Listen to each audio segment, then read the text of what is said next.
Dragon Rampant versus Fistful of Lead. Bigger battles.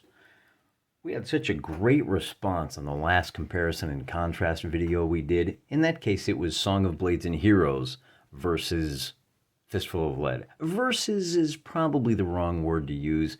These are not in direct competition. They're simply two different approaches to very similar problems. Simulations, I guess you could say. Song of Blades and Heroes is a skirmish game. Fistful of Lead is a skirmish game. But what if you've got a couple of armies of 50 to 80 figures and you want to move blocks of troops around? Which one do I want to use? Now, the first thing that you may have noticed is Dragon Rampant is fantasy wargaming rules, and Bigger Battles is, it's got some fantasy and some science fiction and historical. Okay, so Bigger Battles is a generic system. And the great news about Bigger Battles is that there is a whole host of, call them flavor books, if you will. There's expansions, all of the rules that you use for Fistful of Lead. If you pick up Galactic Heroes, it's got a whole bunch of sci-fi abilities in it. You can plug those directly into Bigger Battles. If you buy the fantasy supplement, specifically Might and Melee, all of those rules will plug into Bigger Battles. If you buy Black Powder, all of those will plug into Bigger Battles. The same thing is true for Dragon Rampant to a greater or lesser extent. Old Dan Mersey, he has decided the first rule set that he released was Lion Rampant and then Dragon Rampant. So Lion Rampant is just straight medieval. Dragon Rampant, of course, is fantasy. But he also has the same basic rule system in a book called The Men Who Would Be Kings, which is for the colonial era.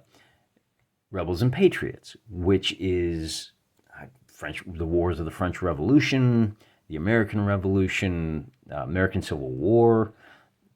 So kind of the rifle and saber era versus black powder era, and I don't have any experience with those other two. I understand that he is working on a Xenos Rampant, which will be for science fiction.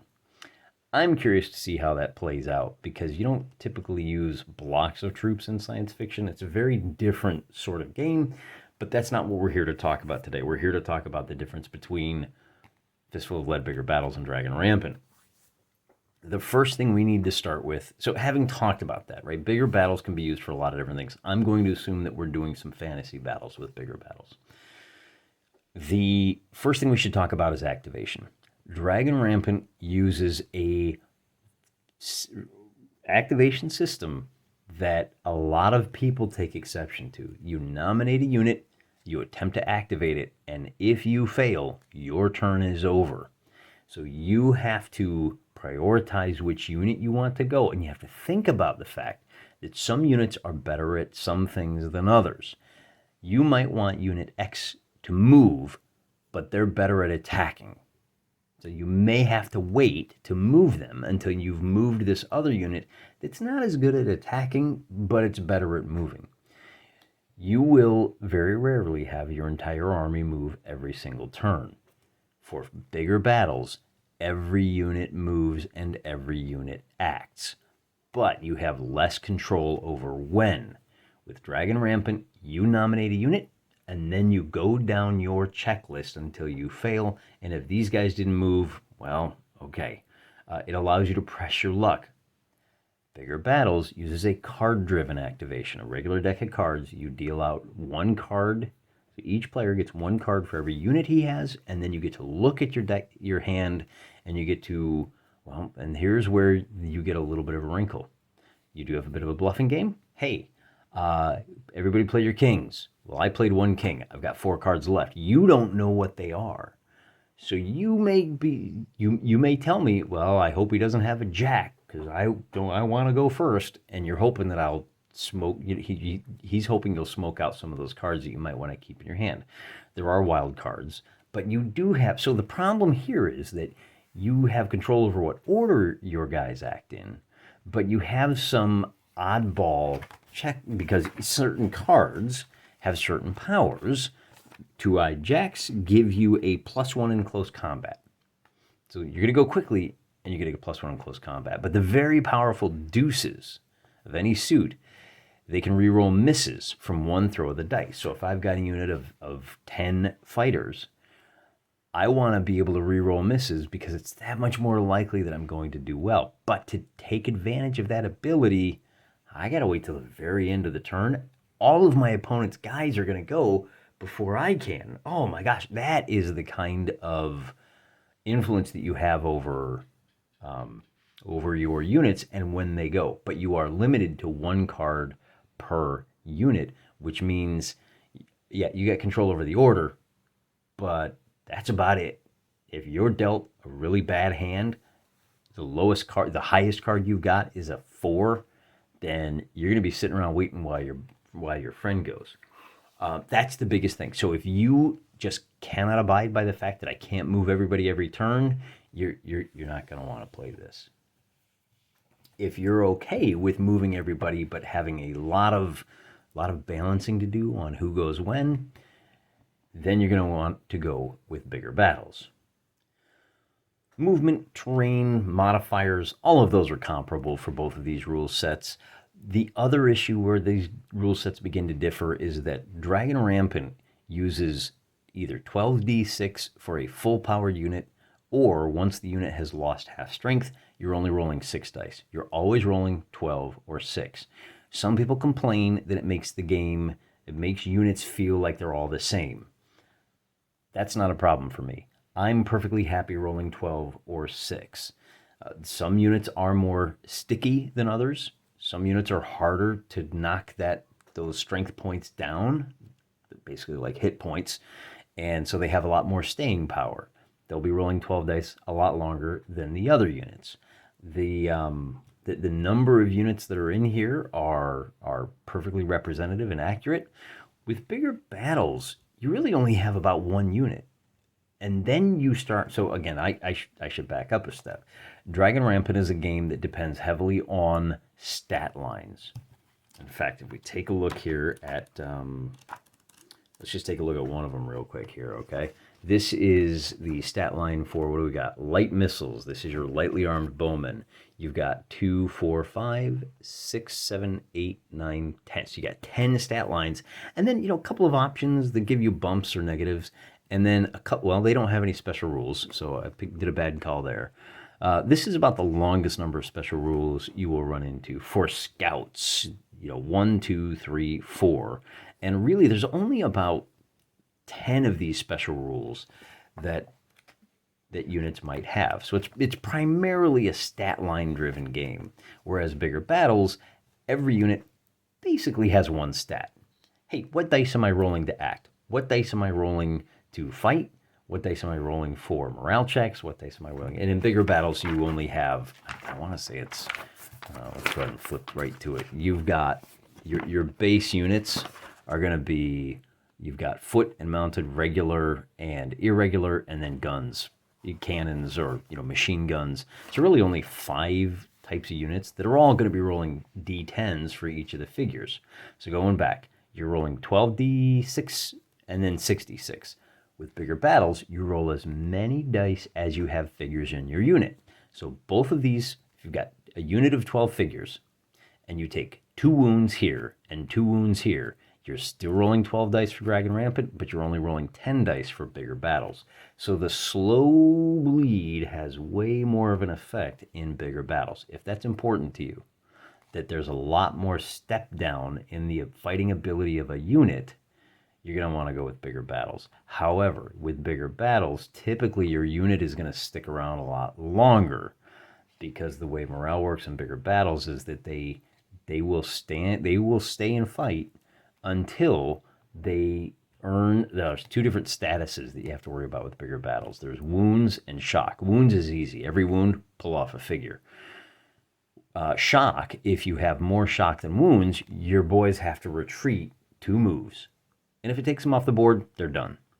But if it doesn't, they can make another check to see if they recover, if they can lose that shock. And so they may be able to get back to a safe spot, take a couple of turns off, take a deep breather, get some coffee, and then take a little nap, and then get back into the fight. Whereas with Dragon Rampant, you have a situation where if you fail your morale check a little bit, then you're going to retreat. and have to take a turn off.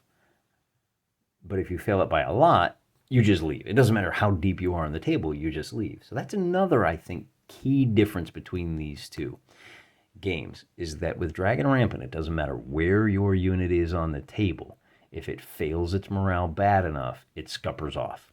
With Bigger Battles, if you can be proactive and grab the initiative and get deep into the enemy territory, then when your units fall back, you've got a lot more chances to recover. I think that's a critical difference as well. As I said already, the difference in the modifiers are not so bad. The obvious difference here is that it's easier to plug and chug your genre-specific rules into Bigger Battles. If you are playing fantasy, and now we're going to just shift gears, and we're just going to talk about the fantasy style of Bigger Battles, because it's, when you start talking about the fact that, oh, well, this game allows you to play any genre, and this one only allows you to play one, that's a little bit unfair, right? This is one of those cases where this is designed to be a toolkit to allow you to build your own genre table. This is a specific tool meant to satisfy a specific task. So let's talk about some of those tasks. All right, Dragon Rampant spellcasters have 10 spells they can cast, and those spells roughly correspond to the 10 stats.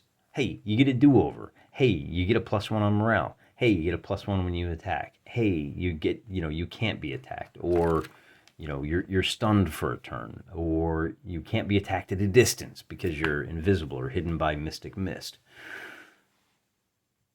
Not a whole lot going on there, but enough. It does have a separate kind of magic user that allows for necromancers to summon units onto the table. In fact, it doesn't even necessarily have to be undead. That's the common conception. But what if you have a gnomish general who acts as a summoner, and you assume that when he summons up a gnomish unit, they've been there the whole time. They were just hiding and you couldn't see them. I will say this, the special abilities, in addition to the special abilities that all units have, right? So here,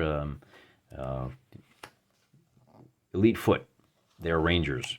They are not affected by rough terrain.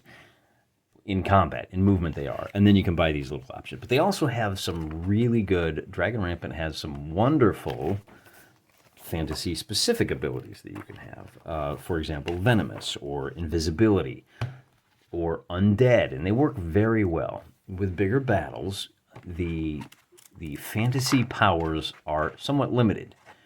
Not to be, and again, maybe this isn't fair, but because this game is built on a common framework that is very robust, you can add in magic and mages.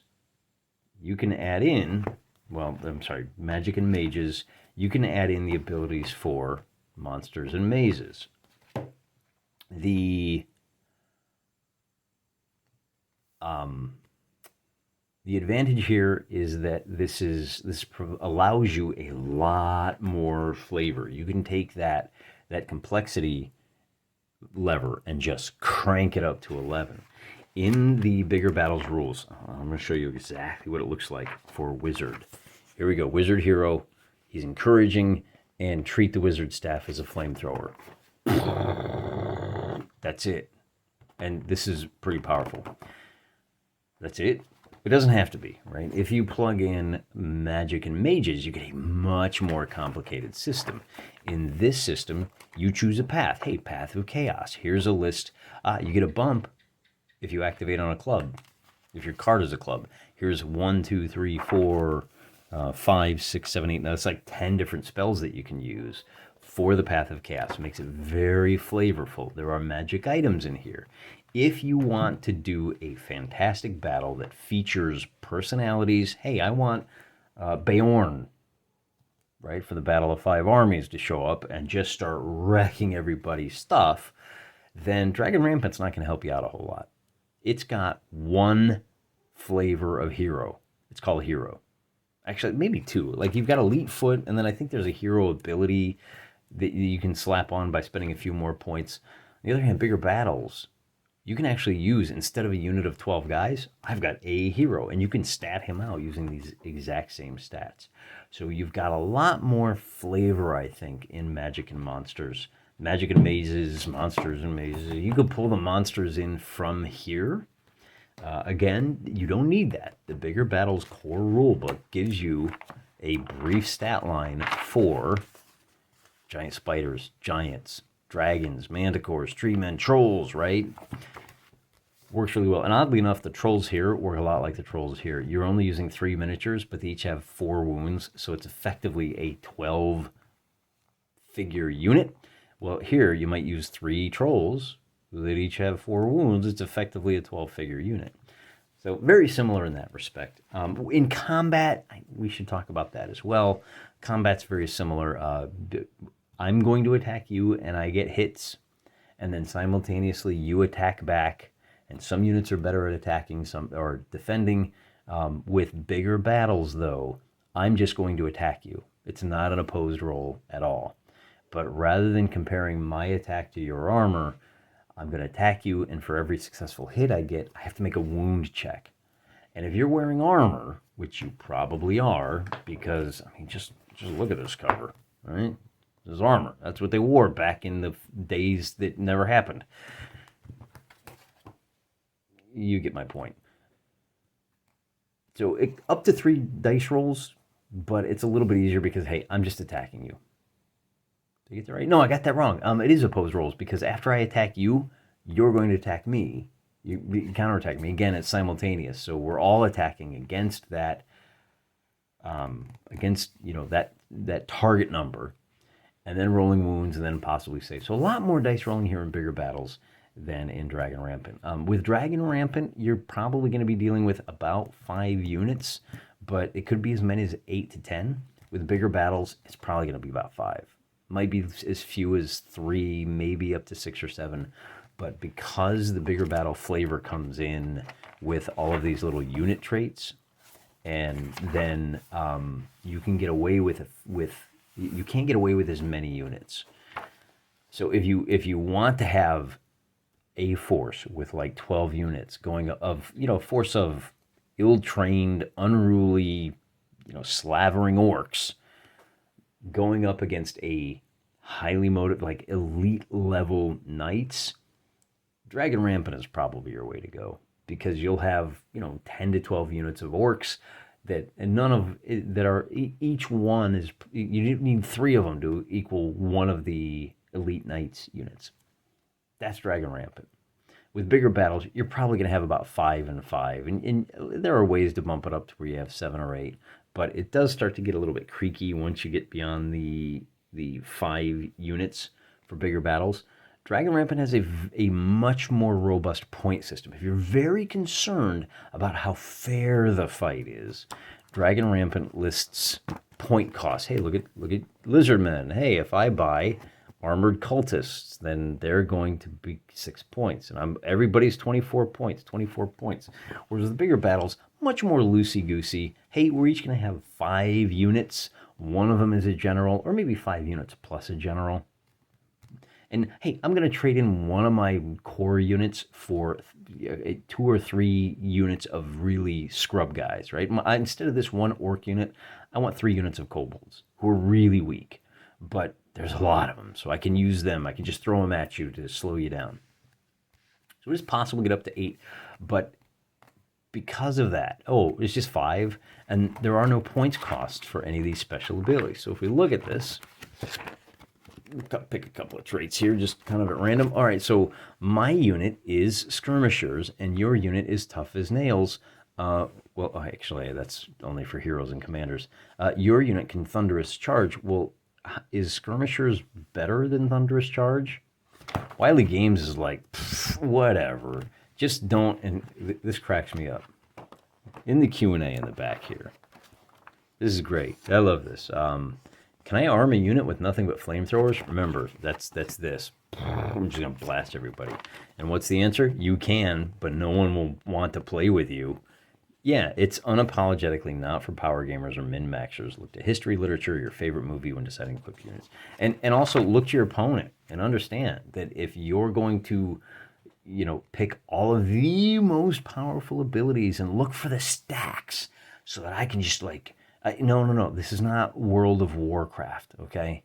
It's a miniature war game where we're trying to have a nice, fun encounter. You know, use common sense. If you've got abilities that stack, maybe you only want to use two of them instead of three or four. If you've got abilities that kind of counteract each other, you know, or if I've got two abilities that don't have that synergistic effect, then understand that I'm going to be the one that should probably be the defender. I need the advantage of the terrain of my choice. And you can talk about that with your opponent. This is crazy, right? This is bizarre. Rather than just, hey, come with 24 points and we'll play scenario 2, you could actually do this weird thing where you get together with your friends and you just talk and you just decide what you're going to do, and you kind of look at each other's sheets and go, oh yeah, that works, you know, or oh, you might want to tweak this a little bit, or maybe take that one off, or maybe I should get just one more unit, or you should let me. Wouldn't that be crazy if you just like talked to your friends and agreed with them and put together something that was fun and interesting? Yeah. Two very different flavors of game. I'm not here to tell you which one is better. I'm just here to tell you the differences and similarities between the two. In fact, at the end of the day, I recommend you pick up both of them.